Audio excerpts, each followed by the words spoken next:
এই উম্মত মাপ চাওয়ার প্রয়োজন নাই। এই উম্মত যদি গুনাহ কইরা যদি আল্লাহ বলে একটা চিৎকার দিল, আল্লাহ কি করলাম, তো আল্লাহ বলে আলিমা আবদি আন্না লাহু রাব্বা, আমার বন্ধুর উম্মত জানলো একজন রব আছে। মাপ চায় না, তাতে কি আসে আর যায়। গফারতু লা, আমাকে আল্লাহ তো বললো, এই জন্য মাফ করে দিলাম। আল্লাহ রসুল বলছেন, সাহাবা বলছেন, ইয়া রসুল আল্লাহ ডেলি এরকম কয়বার করা যাবে? তো আল্লাহ রসুল বলছে 70 বারেরও অধিক। চলেন আরেকটা হাদিসে কুদসি দেই।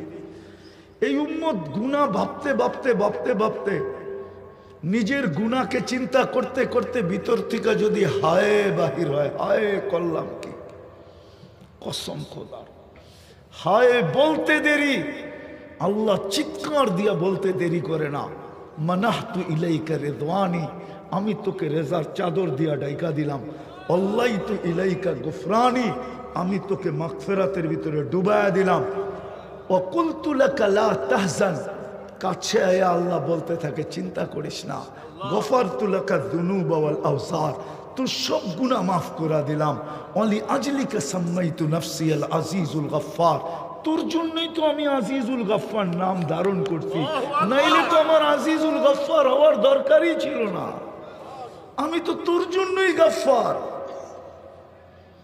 এটা হলো মুহাম্মদী হওয়ার বেনিফিট। আরো দেখবেন, এক রাত্রই 83 বৎসর।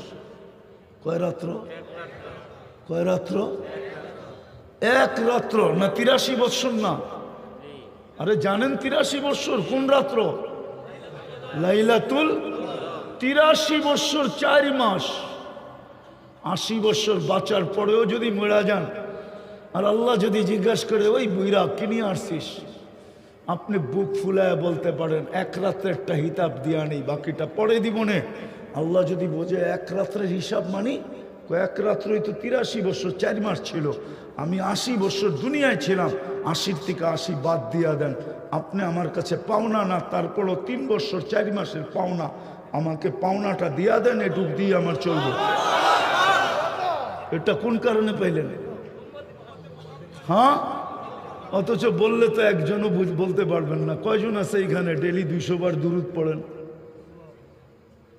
ওই একজন হাত উঠেছে। এক বলো যুবক বলুক ডেলি আমি 10 বার দুরূদ পড়ি। ওই যে এই যুবক বলছে, আর বেশিরভাগ হাত উঠাইতে পারে না। ডেলি 10 বার দুরূদ। কয়বার? কয়বার? কয়বার? হায় হায় হায়,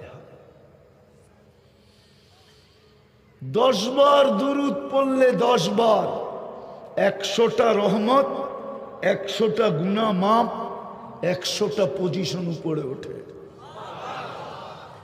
কিন্তু 10 বার তো পড়ে না। আচ্ছা আরেকটা বলি, শুক্রবারে কয়জন এখানে আছে 1000 বার দুরূদ পড়ে? 2-4 জন ছাড়া কেউ নাই। অথচ নবীজি বলছিলেন, আমি এত কিছু তোমাদেরকে নিয়ে দিছি, এত কিছু তোমাদের জন্য আইনা দিছি, তোমাদের আমার কারণে তোমাদের এত বড় উচ্চ মর্যাদা। জানেন কত বড় উচ্চ মর্যাদা?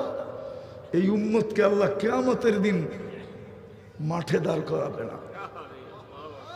কেননা মাঠে তো আসামি দাঁড়াবে। কি কিয়ামতের মাঠে কে দাঁড়াবে? আসামি আর সাক্ষী এক জায়গায় দাঁড়ায়? হ্যাঁ, কি বলেন? কোর্টের রুলস কি? আসামি আর সাক্ষী এক জায়গায়? আসামি আর সাক্ষী কাঠগড়ায়, আর সাক্ষী